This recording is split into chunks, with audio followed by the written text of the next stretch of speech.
welcome to a Bodice Tippler's weird, very special episode. Very special episode. It's a very special episode. We were really excited.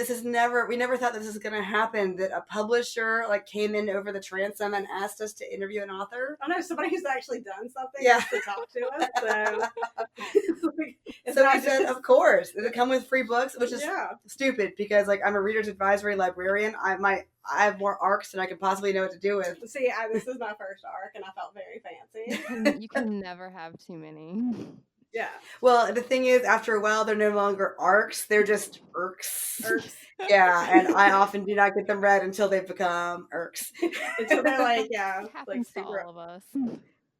So we're introducing. Her name is Martha Waters, and she's written a book called "To Have and to Hoax." Yes, and Martha here is about Martha. She was born and raised in sunny Florida. A graduate from University of North Carolina at Chapel Hill, and works as a children's librarian in North Carolina, and spends much of her free time traveling. That sounds nice, except not now. Not right now, and who knows when again I will do that.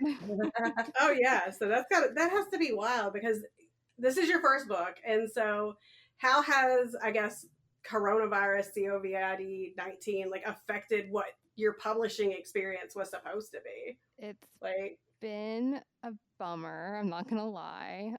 We had to postpone indefinitely my launch party at a local bookstore here in Chapel Hill, and I was supposed to be doing another local event that had to be postponed indefinitely. I was supposed to be on a panel at the LA Times Festival of Books in April, and that's been postponed until October now. But I mean, will it actually happen? I have no idea. Right. Yeah, it's just, I mean, the good part is that now I'm so anxious over, the state of the world in general that I have less room to be anxious about my debut novel being published. I'm less. I guess that's a plus. Yeah. But no, I mean, it's a huge bummer. It's been my dream for my entire life. I had friends and family who were going to fly in from out of town to go to my book launch and stuff, and they've all had to cancel their plane tickets. I mean, obviously, public health and safety is more important than my book, but it feels like very sad timing, honestly. Yeah. I'm sorry. That sucks. Yeah. But on the other hand, I mean, I guess people are also in the mood to read light stuff, so romances. Yeah, that is my hope. Although I have to say, when I wrote a book about someone faking a deadly respiratory disease, yeah, good job on that. I did not expect there to be a pandemic of a deadly respiratory disease.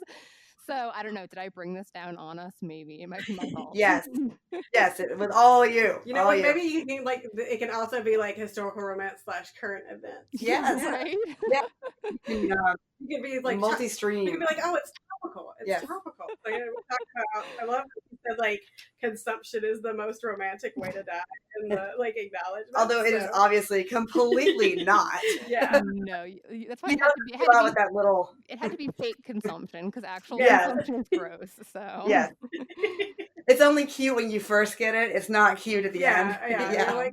Once there's bloody pieces of your lungs in your handkerchief, it gets less adorable. Yeah.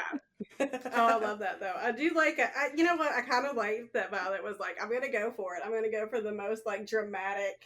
Yeah. She wasn't messing Well, it's around. hotter than cholera. It is hotter. Yeah.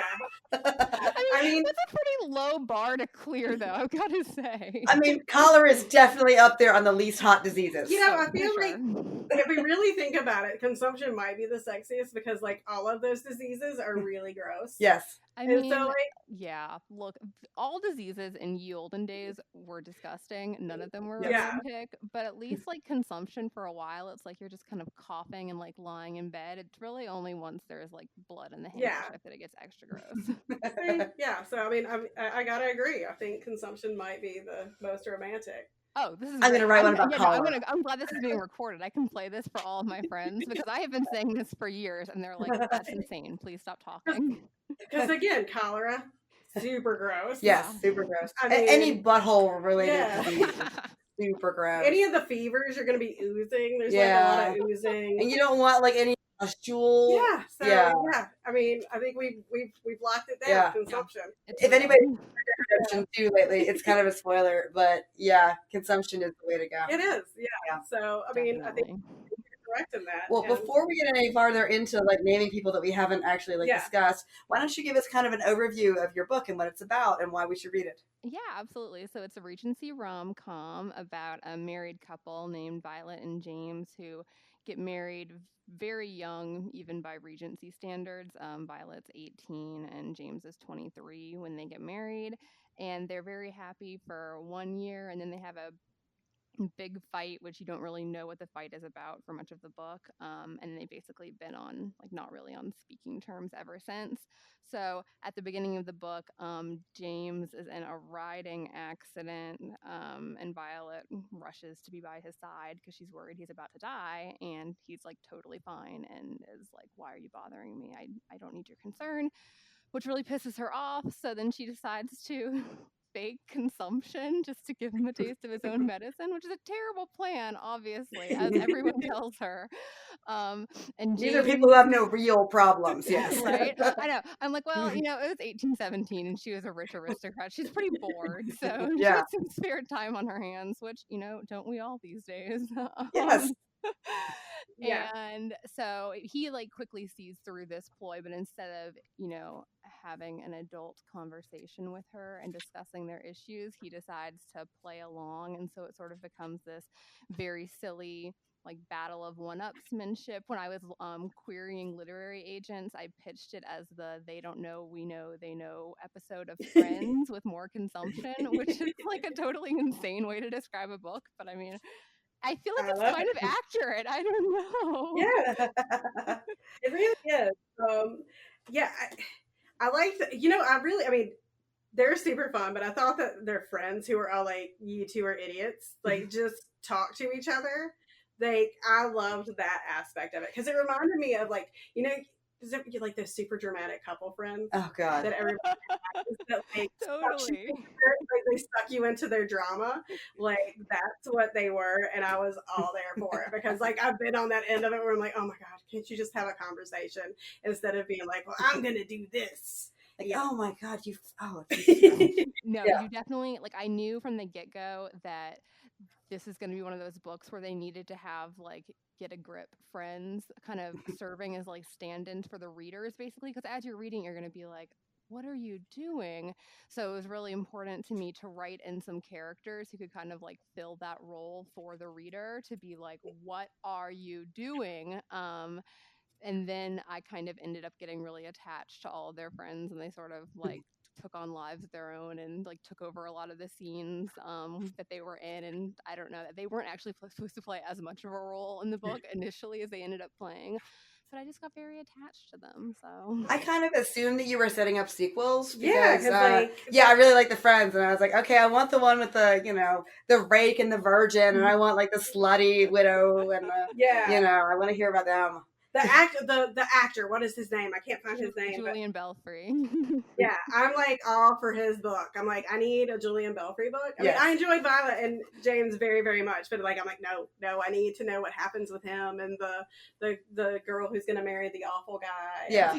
Like, Yeah, I'm like, it's been interesting having, as my friends have read it, like seeing which ones, like, different friends have really latched on to different of the supporting characters. So we've got like a camp that's very obsessed with Diana and Jeremy, but then I have another friend yeah. who's really obsessed with Sophie and West, and I'm like, they weren't even supposed to be in this book, really. They just sort of took Oh, they were so them. good though. Yeah, Yeah, 'cause obviously there's more about the accident. That we don't yeah, know like this yet. accident. Like I Yeah. need to know. Like, yes, no, I'm here for all of. Yeah, you have to do like 4 more books. So. Yeah. Yeah. Yeah, That's what I we got definitely, next. as you can probably tell from reading it, I have some ideas, and I've been working on something that I can't talk about yet because it hasn't been Ooh. officially announced yet by my publisher. But there should be news coming soon, and I think people who have read To Have to Hoax and enjoyed it will be excited when I'm able to share this news. So. Well, that's super exciting. So, again, you're a children's librarian. How did you? Were you just like, I'm gonna write a book? I've like always wanted to be a writer, but since I am a children's librarian and I'm really interested and passionate about like children's lit, for the longest time I wanted to write kids books and YA books. So after I graduated college, I wrote a young adult novel when I was like 23, and I queried that and like did not get an agent. And like in retrospect, it was absolutely not ready. Like but Yeah. it was good to like prove to myself that I could do it, that I could finish something like novel length. Um, and then when I went to library school, I was working on another project with a friend, but at the same time, I had to take this popular materials class, and we read a book from a different genre each week. And so I had to read a romance one week, and I read a Julia Quinn book. And I'd never really read romance before, other than like Georgette Hayer's old Regencies. Mhm. And I totally fell in love with Julia Quinn and read her entire backlist over the course of, I don't know, 2 or 3 months maybe. And then I moved on to a bunch of other, like, the bigger name Regency authors. I read all of Tessa Dare and all of Sarah Yeah. MacLean, all of Lisa Kleypas and Eloisa James, etc.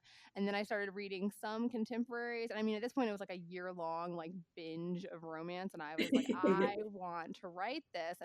So when I got the idea for To Have and to Hoax and started writing, it was really fun because I had this experience of being like, oh, yes, this is what I should have been writing all along, because my favorite things to write, and other things I'd been trying to work on were, I always love writing banter, and I love just having a big cast of characters sort of like sitting around chatting. And since romance is so focused on interpersonal relationships, obviously, you get to do a Mhm. lot of that. And I was like, oh God, yes, this is it. This is so much fun. It was by far the most fun I'd ever had writing anything. So yeah, I love it. So, I'm curious to see what your opinion is on. Obviously, we have several millennia of recorded history, and everybody writes a Regency. And I mean, there's obvious like reasons for that. Of course, you got Jane Austen, and then you have like it's less repressive than your Victorian era, requires less research than anything farther back. But like, why do you think the Regencies are so popular as a it's a huge genre specifically for this period of time? Yeah, I think it's interesting. I think there are several sort of factors at play.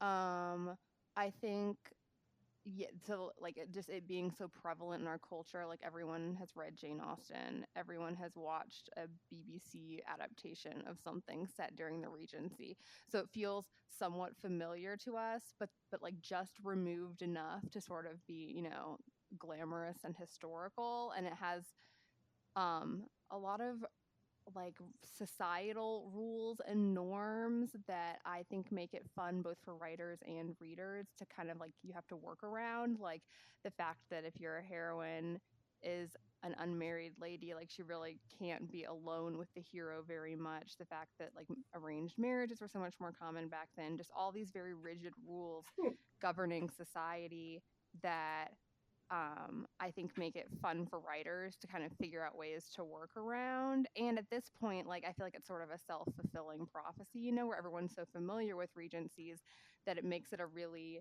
fun romance subgenre to write in, because everyone already knows the rules, and they know, all about Wednesday nights going to Almax, and they know about balls, they know about the season, and they know about going The Ton. yeah, Yeah. exactly. So everyone like knows about these things already. So it feels like historical and fun, but not like too historical where it feels unfamiliar to readers. So I think it just sort of sits in that sweet spot for us. Yeah, I guess it's kind of like how everything has alternative universe coffee shop fiction now, Yeah, and Yeah. and, and it's just its own genre, and you know what it is, and you don't have to ask any questions about it. It Yeah. just like this is just a coffee shop fiction. Well, I mean, I It's do think like, oh, and go I feel ahead. like I feel like Regency romances kind of function in the same way that fan fiction does. Almost like Regency romances are kind of like fanfic of the Regency like actual history, because obviously oh like yeah, they have nothing to do with the actual Regency area. Yeah, no, no. like I mean, it's like because no one wants to read about like how this actually would have gone down in 1817, which would have been James probably being a sexist asshole and like Violet Yeah, just being miserable and bored. let's It's much take a more turn around the room again. yeah, it's much more fun to read about it with Yeah. characters who are acting a little more like how modern characters would behave. So it basically is fan fiction, I kind of feel like. Hmm. Well, I do think it's interesting because I've read the Julia Quinn series too, and I also adore it. And I think like she really kind of set the. I mean, obviously there were Regency romances before hers, and that kind of stuff. But I think it really set the tone and the bar for how a lot of these more contemporary than hers these books have come out. Because Yeah, She she's gives like, definitely an author who I think is a really good like gateway author to Regency romances. If you've never yeah, read one before, she's always the author I recommend people starting with. I have one, two, like four different friends who had never been romance readers who I had read some Julia Quinn books, and they now are like, "Give me more. This is so fun. I love romance novels." And I'm like, "I know you do because they're delightful." oh You yeah, want to know what the worst Regency romance in the world is? We Yes. read it. It's ostensibly by Fabio. oh yeah, Fabio And you wrote find out why there's a rule that you can't be alone in a carriage with an unmarried man. it. It's because you'll just fucking have a baby, Yeah. evidently. You know, like Yeah. like that's why there's a rule against this. Oh my god. This is Ugh. amazing. Yeah, and it wasn't. I mean, obviously, the whole point of it was that it was ostensibly written by Fabio, but it was really written by a real author. And you spend the whole book trying to figure out: is this Fabio's fingerprint? Yeah, Is like this what? the How much? Fabio influence? How much like input did Fabio have into But it? you That's shouldn't read it because it's amazing. terrible. What's It it what's sucks. it called? Rogue. Yeah. Rogue. I'm looking this up. Rogue. I'm It came out fascinated. in, oh, you're going to love the cover. It came with a fold-out centerfold of Fabio mostly naked on a rock. Yeah. Yes. Yeah. I know that sounds, I know you're thinking like, wow, that sounds so bad. It's good. No. And it's 400 pages. Yeah. I Oh, feel that's like long. Yes. James is way hotter than Fabio. Well, who isn't? I never So- got the hotness of Fabio. That's really not saying much. I do Um, not feeling it with Fabio. no, it's and I do enjoy, I think like what I enjoy about these like the Regency, and I really enjoyed with Violet, is like, you know, a lot of this, especially the ones that we read, you know, we get a lot of like female characters that don't have a lot of agency. Yes. And like Violet, for all of her like wackadoo, I'm doing a thing, like she's at least doing a thing, Yeah. you know, like she really did have like what she was gonna, you know, her own opinions and ideas. And they are equally guilty in their bullshit. Yeah. Yeah, neither of them is clean in this. It was really important to me that I not make it a situation where readers end up sympathizing more with one character than the other, kind of. Like, I Yeah. needed them both to be kind of absurd, because otherwise I thought it would have been really easy. Like, I was worried that people were going to start feeling too bad for James and dislike Violet because she was, like, pretending to be dying, which is, I mean, That is a shitty thing to do, yes. Yeah. Which is why, so I was like, okay, no, he has to figure out that she's lying very early on, and so then like he's with her like every step of the way, and then I wanted them to kind of be aware that the other one was like figuring it out, so that they felt more evenly matched, because I was like, well, this could very quickly devolve into everyone being like, Violet is a monster, what's wrong with her? So well, I'm very glad that at the end they realized that their pre-existing relationship, where they got in like fights and then made up sex all the time, was also toxic. So thank you for that, because you see a lot of that also in the vintage books that we read. Yeah. Where that's presented as like a good relationship, one where you like slam a lot of doors.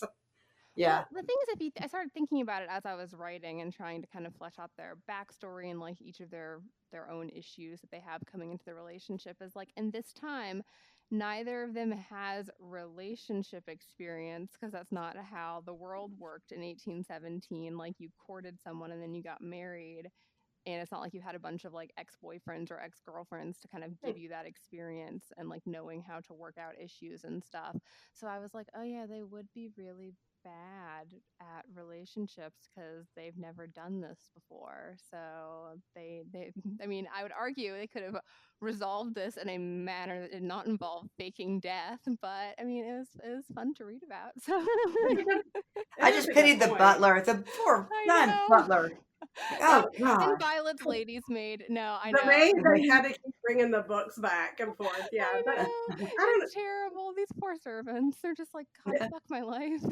It is a good point though, like, because I never really thought about like, yeah, not having, you know, relationship experience, and also like both of them have not great relationships with their parents. Yeah. Too. I mean, like they're You have no good role model. You have yeah. So, but I did enjoy, and I think that's one of the things I really enjoy now, and I think you did a really great job of, is like, you know, we have all this fun with it, but at the end it's like communication is key, and you get to see like after kind of the ridiculous like models for healthy relationships, because again, like what Sarah and I do, we talk a lot about these older books, and for us that was like what your touchstone for like early, like your early formative ideas of what relationships were came from these insane books. And it's deeply unhealthy. Yeah. Yes. And so like I like this idea of like, especially like with this and like some of the more, you know, like Courtney Milan and Tessa Dare, like, you know, real world problems being put in these Regency kind of like costumes. Yeah, So. I think authors who are writing romance now are much more conscious kind of that, like Mhm. feeling that responsibility. Like, yeah, these books are supposed to be like fun, fluffy entertainment.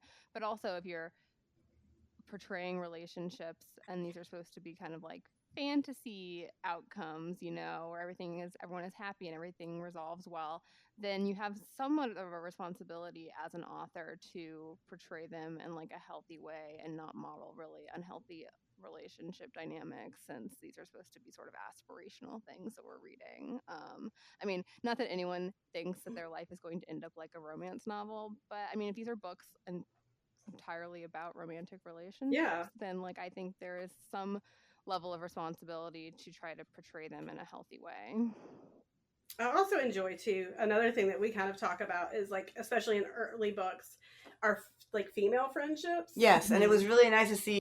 Like, Yeah. often in an older book, especially, if one of you is blonde, then the brunette is going to be a bitch. Yeah, it's just coming for you. Yeah. So I enjoy. You can't have the same hair color, and you can't both be nice. And Yeah. so I really enjoyed that she had this like good set of girlfriends, and then even I think it was Sophie that she like explains what's going on. Sophie's like, I'm kind of in, Yeah. you know. So I think that was great. This kind of community of women talking. Yeah, to the each only other. mean lady is the mom, which is, Yeah, you know. that's mom. We can relate to. I mean, I can't. My mom is great, but Yeah. And she wasn't even that, like, she was just a mom, and like, you know, when she thought the She was obviously a lot. Yeah, and, she was. I mean, she was a product of her time also. Yeah. You know, like honestly, I think her mom in a lot of ways is a lot more like of a historically accurate character than Yes. Charlotte is. Yes. She lived in 1817. Like she is a product of her time. So I try to keep that in mind, because I mean her mom is dreadful, but like, it's not her fault, it's society's fault. And terrible moms in Regency romances goes all the way back to Jane Austen. Yeah, So we can. but I mean, if you think like this mom would have been a CEO today, because like she like orchestrates a whole like, you know, balcony hookup. Oh, dude, I meet these women every day who are in their 80s, so they never worked and they don't have their own first names. They just use their husband's first name. Yeah. Who would have been like a general, okay? Yeah, it's amazing. They've run the junior league with an iron fist, but they never really got the opportunity to have a job. She was kind of outstanding. No, if it's not an argument for women going to work, I don't know what is. Like, look what happens when they stay home. It's terrifying. Yes, they find something to do. Yeah, so yeah. I'm sure North Carolina has its share of evil junior league tyrants also. So I'm sure it does. I'm lucky because I live in Chapel Hill, so it's, you know, pretty Oh, that's right. It's like a chunk of the north like, that wandered away. It's a little like a progressive, somewhat northern feeling bubble in the South. So I kind of feel like it's the best of both worlds, because like it's more progressive, but also everyone is very friendly still, and we have sweet tea. So I'm like, yes, this is the best of both worlds. But yes, elsewhere in North Carolina, I'm sure. Yeah, so yeah, I think it's just thinking about your ladies, the people. Sarah works at the public library as a reader's advisory librarian, so she deals with I work at a HBCU library, so I deal with students, and so you have a very different. It's the whole public. Yeah, you get all the little old ladies coming in. Yes, I absolutely do, and I hope that they are taking good care of themselves right now, because they should live to terrorize people another day. Hopefully they're all locked in their homes with like a month's supply of groceries and are not. I hope so. But I mean, actually, no, I saw one of them, not one that I knew, just like a random old lady, at least in her 70s. I went to Publix on my way over here to get wine because essentials, and she saw somebody she knew and ran over and gave them a big old hug and asked them how they've been doing. Oh, it's wild. It's so crazy. My grandmother is 86 and is I mean, she says she's staying home, but I mean, it has taken a lot of convincing on my father's part to get her to that point. So I'm like, she's gonna like escape from the house and go see her friends. I'm terrified. I know. It's crazy. Yeah, and you can't tell them nothing. I tell you what. Yep. So one last shot. Give us your best pitch for your book. Yeah. Okay. Oh gosh, I should be. I should be better at doing this by now. It's Okay. gotta be hard to do. I mean, I this has got to know. be extremely difficult, especially like librarians. Come on, we're not the world's most I feel extroverted people. like just to recap, you had it with your friend, the Friends reference. Yeah, I would say it's a Friends episode set during the Regency with lots of kissing, but also lots of hijinks. And if you are looking for something that will make you laugh right now, which honestly seems likely to me, this would be the book to pick up. So. Yeah, so April 7th. Yes. And where can we get it? You can get it. Oh god. Wherever books are sold, I guess. Wherever books are sold, theoretically. I will put a plug in for everyone's local independent bookstore because they are going through a rough time right now, and most of them are either doing free or reduced cost shipping. I know my local indie bookstore, Flyleaf, is doing $1 shipping, and they're doing like curbside pickup. So if people are looking to buy it in print and they have an indie bookstore that is an option, I would really encourage them to investigate that. But it also will be available as an audiobook for people who like to listen to it. It'll be an ebook if that's more your speed, which might be an increasing number of people these days since we can't leave our houses. But yeah, it's basically available everywhere books are sold in the US and in the UK as well, if there are any random British listeners. We do. We actually have some British listeners. Yeah, we do. Yeah. So, but we'll make sure that we link on our website yes. too. So, and especially Flyleaf, where you were going to have your event. Like, yes. Maybe you can have like a Zoom party, just like, yeah. And I think I'm gonna do. I'm thinking at this point I'm gonna do like an Instagram live on the 7th at the time that my event was supposed to be. Yeah. So it'll just be me with like a bottle of wine on my couch answering people's questions on Instagram. So we will link to that too. So absolutely. Well, best of luck to you. I'm sorry that your new book had to come out at a bad time. But then everyone has more time to read now, at least. So that maybe it'll help. I think people are going to want to read. Well, you say that, but then like Netflix tells me that what's really popular right now is all these disease movies. Oh yeah. God. You watch like Outbreak and Contagion. Are you super excited for the Shonda Bridgerton series too? So excited. Who's your Bridgerton? We all have to just drop it early since we're all like depressed and trapped inside. I know. I was so excited that the Nicola Coughlan from Dairy Girls is going to be Penelope. I know.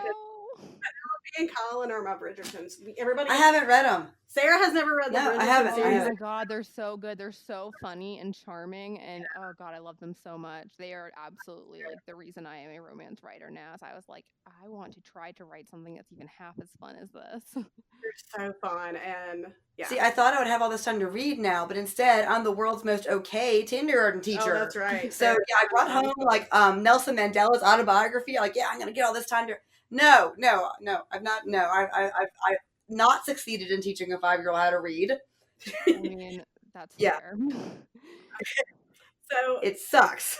Again, no kidding. To our listeners, To Have and Hoax, Martha Waters, comes out April 7th. Go get it wherever books are sold. Bodice Tipplers is part of the Frolic Network. Find more podcasts you'll love at frolic.media/podcast.